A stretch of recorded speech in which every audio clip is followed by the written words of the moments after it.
السلام علیکم دوستو، میرا نام ہے مصطفیٰ اور آپ دیکھ رہے ہیں محسن ٹی وی۔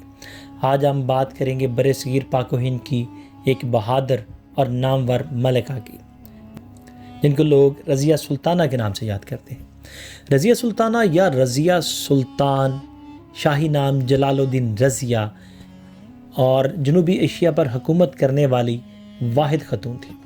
وہ 1205 میں پیدا ہوئیں اور 1240 میں انتقال کر گئیں۔ وہ افغان غوری نسل سے تعلق رکھتی تھی اور کئی دیگر مسلم شہزادیوں کی طرح جنگی تربیت اور انتظام سلطنت کی تربیت بھی حاصل کر رکھی تھی۔ شمس الدین التمش سلطان قطب الدین ایبک کے ترک غلام تھے۔ ان کی ہونہاری اور صلاحیتوں کو دیکھتے ہوئے قطب الدین نے انہیں پہلے اپنے داماد اور پھر بہار کا صوبے دار بنایا۔ سن 1211 میں التمش نے قطب الدین کے بیٹے ارام شاہ کو تخت سے اتار دیا اور خود بادشاہ بن گئے۔ انہوں نے تقریباً 35 سال حکومت کی اور رضیہ سلطانہ انہی کی بیٹی تھی۔ رضیہ سلطانہ 1205 میں پیدا ہوئیں اور ان کے 8 بھائی تھے، لیکن والد کے سب سے زیادہ قریب وہی تھی، کیونکہ ان کا زیادہ تر بھائی ریاست چلانے کی صلاحیت نہیں رکھتے تھے، جسے التمش نے بہت پہلے محسوس کر لیا تھا۔ رضیہ رنگ و روپ کے علاوہ بھی ہر اس ہنر سے آشنا تھی جو حکمران بننے کے لیے ضروری ہو۔ یہی وجہ ہے کہ التمش نے ان کی پرورش انہی خطوط پر کی۔ تلوار بازی، گھڑ سواری کے ساتھ ساتھ اچھی تعلیم بھی دلوائی۔ 9 عمری میں پردہ بھی شروع کرا دیا۔ التمش نے انہیں اپنا جانشین مقرر کیا تو خاندان ہی نہیں، پورے ملک میں چہمگوئیاں شروع ہو گئیں کہ عورت حکمران کیسے ہو سکتی ہے۔ التمش کے انتقال کے بعد وصیت پر عمل نہ کیا گیا اور رضیہ کے بھائی رکن الدین نے تخت پر قبضہ کر لیا۔ سب کا خیال تھا کہ رضیہ عام خاتون کی طرح رو دھو کر چپ کر رہ جائیں گی، مگر وہ عام نہیں تھی۔ اس لیے سلطنت دہلی کے خاندان غلامہ کے بادشاہ شمس الدین التمش نے، جنہوں نے اپنے کئی بیٹوں پر ترجیح دیتے ہوئے رضیہ کو اپنا جانشین قرار دیا۔ تاہم التمش کے انتقال کے بعد رضیہ کے ایک بھائی رکن الدین فیروز نے تخت پر قبضہ کر لیا اور 7 ماہ تک حکومت کی، لیکن رضیہ سلطانہ نے دہلی کے لوگوں کی مدد سے 1236 میں بھائی کو شکست دے کر تخت حاصل کر لیا۔ کہا جاتا ہے کہ تخت سنبھالنے کے بعد انہوں نے زنانہ لباس پہننا چھوڑ دیا تھا اور مردانہ لباس زیر تن کر کے وہ دربار اور میدان جنگ میں شرکت کرتی تھی۔ رضیہ کے مخالفین نے جب دیکھا کہ دہلی کی عوام رضیہ کے جانثار ہیں تو انہوں نے دیگر علاقوں میں سازشوں کے ذریعے بغاوتیں پھیلائیں۔ سلطنت کی اہم شخصیات بھٹنڈا کے صوبے دار ملک التونیا کی قیادت میں رضیہ کے خلاف بغاوت کی۔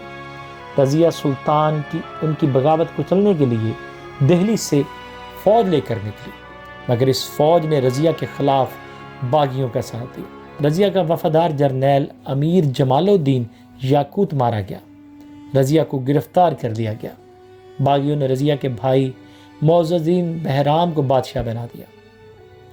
رضیہ کو اس بات کا شدت سے احساس تھا کہ دہلی کا تخت حاصل کرنے کے لیے اسے مضبوط سہارے کی ضرورت ہے۔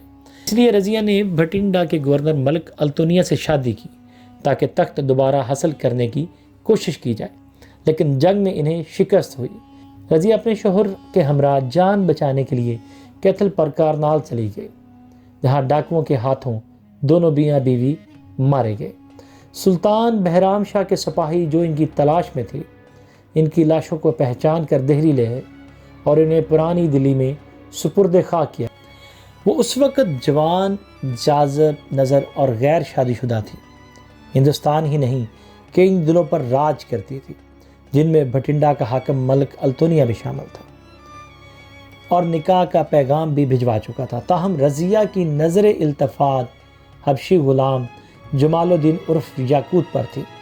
جب یہ قصے التونیا پہنچے تو انہوں نے رکابت میں لاہور کے حاکم ملک اعزاز الدین کو ساتھ ملا کر رضیہ کے خلاف جنگ کا اعلان کر دیا۔ دہلی کے امراء بھی ان کے ساتھ تھے۔ رضیہ کو اطلاع ملی تو وہ جمال الدین یاقوت اور لشکر سمیت حملہ کرنے کے لیے نکل پڑی، لیکن دہلی میں باغیوں نے انہیں گھیر لیا جو عورت کی حکمرانی اور غلام سے تعلق کے خلاف تھی۔ ابھی مارکا جاری تھا کہ ملک التونیا کا لشکر بھی پہنچ گیا۔ شدید لڑائی ہوئی۔ رضیہ کے لیے وہ بڑا جان کو لمحہ تھا جب آنکھوں کے سامنے جمال الدین یاقوت کو مرتے دیکھا۔ رضیہ کو قید کر لیا گیا۔ باغیوں نے ان کے بھائی معز الدین کو بادشاہ بنا دیا۔ امکان یہی تھا کہ رضیہ کو قتل کر دیا جائے، تاہم التونیا نے پیشکش کی کہ اگر وہ اس سے شادی کر لے تو وہ جان بخشی کروا سکتے ہیں۔ رضیہ نے کچھ لمحے سوچنے کے بعد ہاں کر دی۔ کہا جاتا ہے کہ رضیہ نے التونیا سے شادی صرف اس لیے کی تھی کہ وہ زندہ رہیں اور پھر اپنا تخت حاصل کر سکے۔ کچھ ہی عرصہ میں انہوں نے التونیا کو اس بات پر قائل کر دیا کہ دہلی کی تخت کی اصل حقدار وہی ہیں، اس لیے ایک بار بھرپور حملہ کرنا چاہتی ہے۔ التونیا چونکہ انہیں بہت پسند کرتا تھا اس لیے مان گیا۔ حملے کے لیے تیاری شروع کر دی گئی جو کافی عرصہ چلی۔ جاٹوں اور ارد گرد کے ذمہ داروں کی حمایت حاصل کی گئی۔ لشکر تیار کیا گیا اور پھر ایک روز حملے کے لیے روانگی ہوئی جس کی قیادت التونیا اور رضیہ کر رہے تھے۔ معز الدین کے بہنوئی اعزاز الدین بلبن لشکر سمیت مقابلے کے لیے آیا۔ شدید لڑائی ہوئی لیکن رضیہ اور التونیا کو شکست ہوئی اور فرار ہو کر واپس بٹنڈا جانا پڑا۔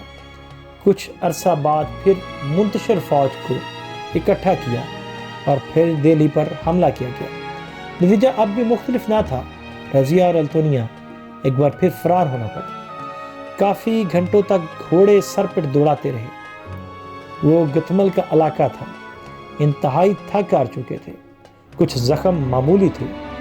ایک درخت کے نیچے گھوڑے روکے سستانے کے لیے بیٹھے۔ بھوک سے برا حال ہو رہا تھا۔ وہاں سے گزرنے والے ایک شخص نے انہیں کھانے کے لیے کچھ سامان دیا۔ چند گھنٹے بعد 14 اکتوبر 1240 کو اسی درخت کے نیچے سے لاشیں ملی۔ موت کے بارے میں کہا جاتا ہے کہ پیچھا کرنے والے فوجی وہاں پہنچ گئے تھے، اور دوسرا خیال یہ ہے کہ جس شخص نے کھانے کا سامان دیا اس نے بعد میں ساتھیوں سمیت آ کر قتل کر دیا تھا، کیونکہ رضیہ نے بیش قیمت زیورات پہن رہے ہوئے تھے۔ بعد ازاں رضیہ کے بھائی لاش کو دہلی لے گئے اور ترکمانی دروازے کے پاس بلبل خانے میں دفن کر کے مقبرہ بنوایا، جو آج بھی رجی سجی کی درگاہ کے نام سے موجود ہے۔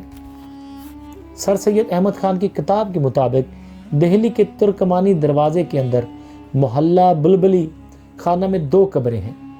ان قبروں کو رجی سجی کی درگاہ کہا جاتا ہے۔ یہ قبریں رضیہ سلطانہ اور ان کی بہن شازیہ کی ہیں۔ ان پر کسی قسم کی کوئی تختی نہیں ہے۔ یہاں ہر جمعرات کو ہر مذہب کے لوگ جمع ہوتے ہیں۔ قبروں پر چراغاں کیا جاتا ہے۔ لوگ منتیں مانتے ہیں۔